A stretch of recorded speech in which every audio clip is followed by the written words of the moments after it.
Jim's been in touch. Jim, definitely not a racist, by the way. He writes, "You did very well this morning, James. You managed to get 5 sentences out before the word racism was injected. Isn't it all a bit tired now, mate?"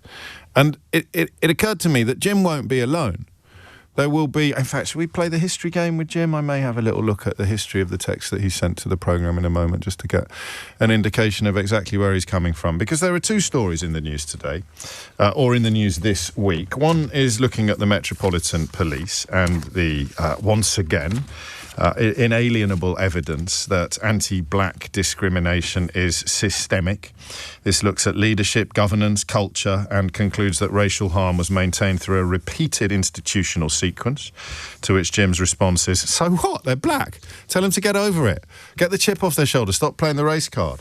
Wes Streeting, who Jim may pay a little bit of attention to because he is white. Wes Streeting reported this week that racism in the NHS has become, worse than ever. It's become close to endemic, and it includes not just patients abusing the people trying to care for them and look after them, but it includes colleagues and managers as well. The thing that has shocked me most of all, he said, is the rising tide of racism and the way in which kind of 1970s and 1980s style racism, of course that's what Jim refers to as the good old days, has apparently become permissible again in this country. And of course, you would expect racists like Jim to be delighted about this, but they're still not. There's still a sense of people not wanting to talk about it because it would involve clocking themselves in the mirror and recognising somebody who would be quite happy to join in with it, and is increasingly likely to do so. This is the thing I find fascinating. And I don't know, and it's a bit like Elon Musk's Nazi salutes, things that would not have been countenanced even 2 years ago, 3, 4, 5, 10 years ago, things that we would not even have had debates about. We find people today falling into the trap of having debates about whether what Sarah Pochin, the Reform politician, said about adverts was racist. Spoiler alert, of course it was.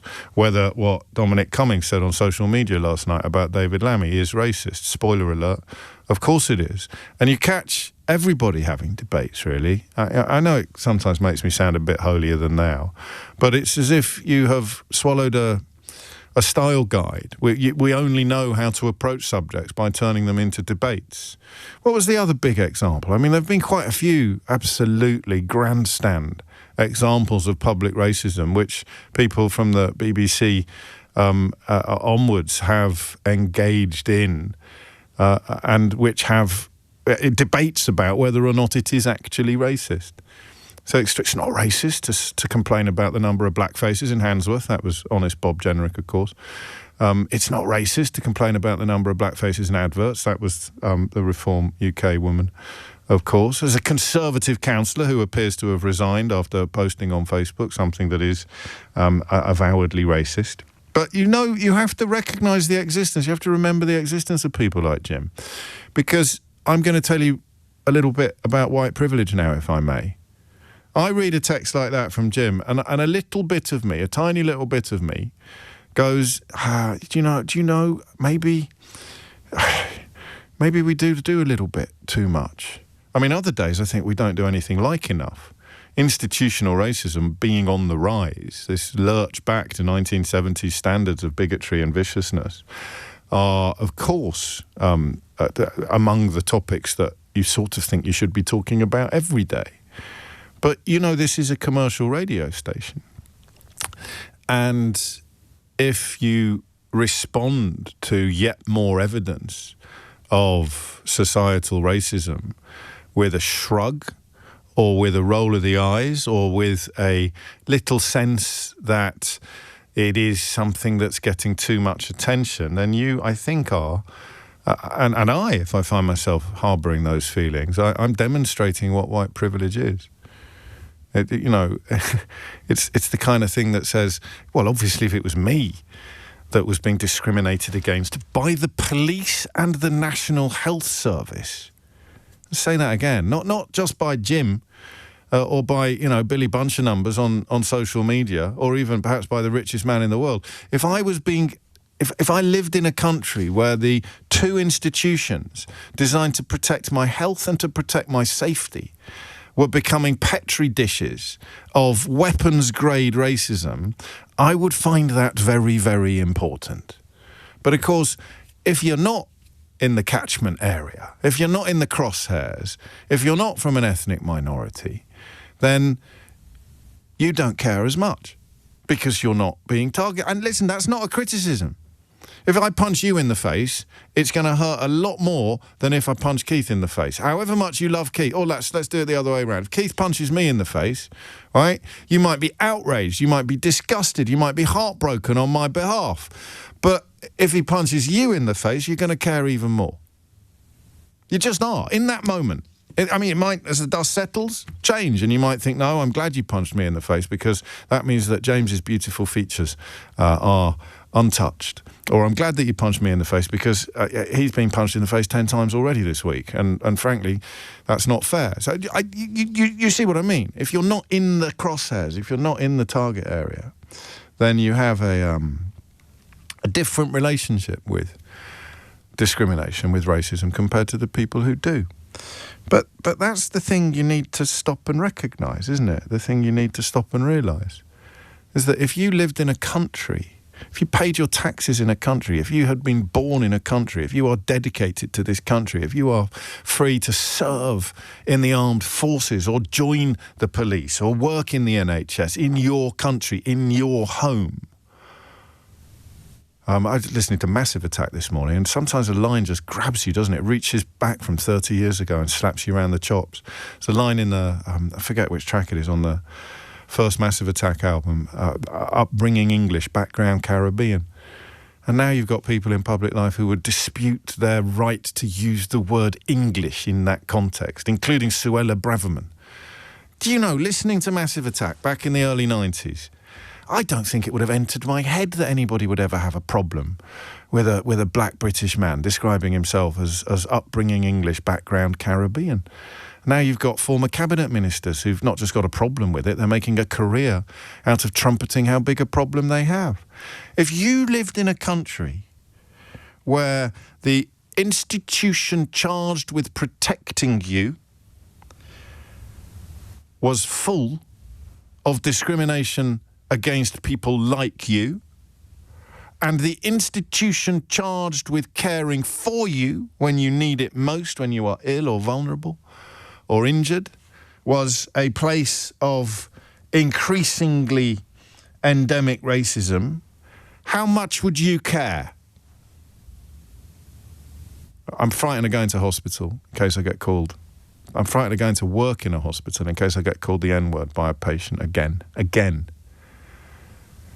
I've been a victim of crime, but I can't really call the police because, well, you know why.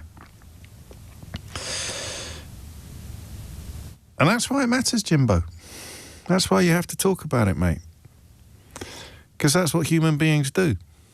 They recognise the reality of situations and they try and unpick them. But what we can do here, of course, on this programme, what we try to do on a fairly regular basis, is describe that reality to people who are reachable, people who are not actually so far gone down the road to this sort of attitude that they can't be brought back again. And that's what I really want to do. And I'm not sure. Sometimes it doesn't work when I try and knit too much together. Sometimes the wider the goalposts, oddly, it's not like the more likely you are to miss, but the wider the goalposts, the less likely you are to bother taking a shot. Do you see what I mean? Sometimes I go too far. I laser-like focus. Yesterday's show, I thought it was brilliant, but there's a danger when you ask something as specific as how do prisoners get released from prison early.